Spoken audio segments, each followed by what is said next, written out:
بعد از باخت سنگین توی سوپرکاپ و دبل شدن تو لیگ قهرمانان، کهکشانی‌ها بیشتر از همیشه تحت فشارن تا حالا کارلتو تمام هم و غمش بشه یه بازی ال کلاسیکو، اونم تو فینال کوپا.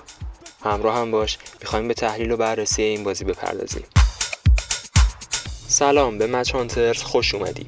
اگه به آنالیز و تحلیل بازی‌های مهم علاقه داری، چنل رو سابسکرایب کن. بدون معطلی بریم سراغ بررسی دو تیم. اول بیایید نگاهی به عملکرد بارسلونا توی 5 بازی آخرش بندازیم. این تیم فقط یه باخت داشته و اونم مقابل دورتموند بوده. جالب اینجاست که بارسا توی این 5 بازی 11 گل زده و فقط 6 گل دریافت کرده. عملکرد خط حمله بارسا واقعا خفن بوده و بهترین گلزناشون تو 5 بازی اخیر به ترتیب رافینیا با 3 گل رتبه اولو داره و لواندوفسکی و اولمو با 2 گل تو رتبه دوم قرار میگیرن.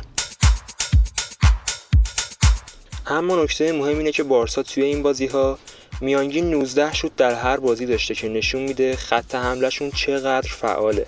اونا تونستن با میانگین 6.5 شوت در چارچوب XG یا همون امید گلزنی 2.36 رو ثبت کنن که نشون میده فرصت‌های خوبی ایجاد کردن. حالا بیایید ببینیم رئال مادرید توی 5 بازی آخر خودش چطور عمل کرده. این تیم 3 برد و 2 باخت داشته که با پیروزی‌های اقتصادی خودش جمعاً 4 گل زده و 5 گل دریافت کرده. اما نکته جالب اینه که همه 5 گلی که خورده از آرسنال بوده و اونا توی 3 بازی لالیگای خودشون کلین شیت کردن.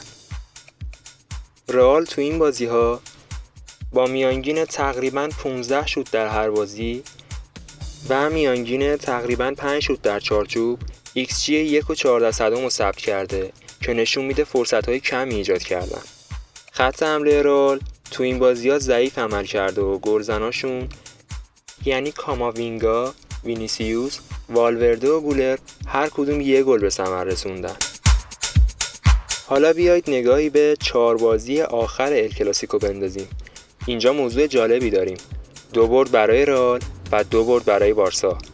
مجموعاً رئال 9 گل زده و بارسا 12 گل. بهترین گلزنای 4 بازی اخیر دو تیم برای رئال وینیسیوس با 4 گل و رودریگو با 2 گل هستن و از طرف بارسا لواندوفسکی آمار 4 گل و رافینیا 3 گل رو به ثمر رسونده. این در حالیه که رئال تو این فصل تا اینجا تو 2 ال کلاسیکوی اخیر موفق به شکست بارسا یا حتی گرفتن تساوی نشده.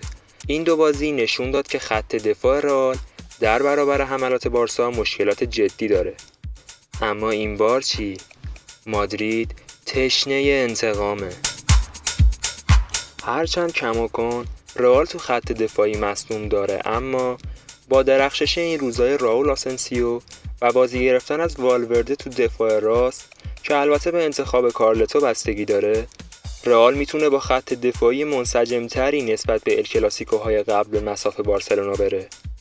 هرچند سمت چپ خط دفاع اونا هنوز بلا تکلیفه، ولی آنجلوتی در مورد حضور و آمادگی مندی و امباپه برای فینال اظهار امیدواری کرده بود و حضور اونها تو تمرین اخیر رئال احتمال رسیدنشون به ال کلاسیکو رو افزایش میده و میتونیم شاهد حضورشون تو بازی فینال باشیم.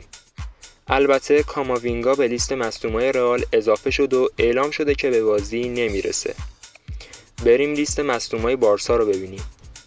اوه ببین کیا اینجان. لواندوفسکی در 2 ال کلاسیکوی اخیر جمعاً با 1 عنوان بهترین بازیکن زمین، 3 گل و 1 پاس گل عملکرد عالی داشته و بالده علاوه بر عملکرد خوب تو سمت چپ خط دفاعی جمعاً با سمت 1 گل و 1 پاس گل و کاسادو با 2 پاس گل از غایبین مهم و تاثیرگذار بارسا خواهند بود. خب حالا که با آمار و عملکرد دو تیم آشنا شدیم، بیایید ببینیم که طبق تحلیلام کدوم تیم شانس بیشتری برای برد داره. قبل هر چیزی باید بگم فوتبال پویاست و پیشبینی قطعیش غیر ممکنه و کاری که ما انجام میدیم بررسی احتمالاته. طبق آمار بارسا با خط حمله قوی تر و عملکرد اخیر قانع کننده شانس بیشتری برای برد داره و شانس 50% برد رو برای بارسلونا پیش بینی می‌کنیم. برای رئال شانس برد 30% رو پیش بینی می‌کنیم و رئال اگه بتونه از بازیکن‌های کلیدیش درست استفاده کنه و با نبود بالده از ضعف سمت چپ دفاعی بارسا بهره ببره، میتونه شانس خودش رو افزایش بده. و در نهایت اگه دو تیم به صورت محافظه‌کارانه بازی کنن و هیچ کدوم نتونن از موقعیت‌هاشون درست استفاده کنن، احتمال تساوی رو 20% در نظر میگیریم. حالا بهم بگید شما فکر میکنید کدوم تیم برنده ال کلاسیکو میشه؟ اگه دوست داشتی نظرتو تو کامنت ها بنویس و اگه از تحلیلم خوشت اومد لایک فراموش نشه. تا ویدیو بعدی بدرود.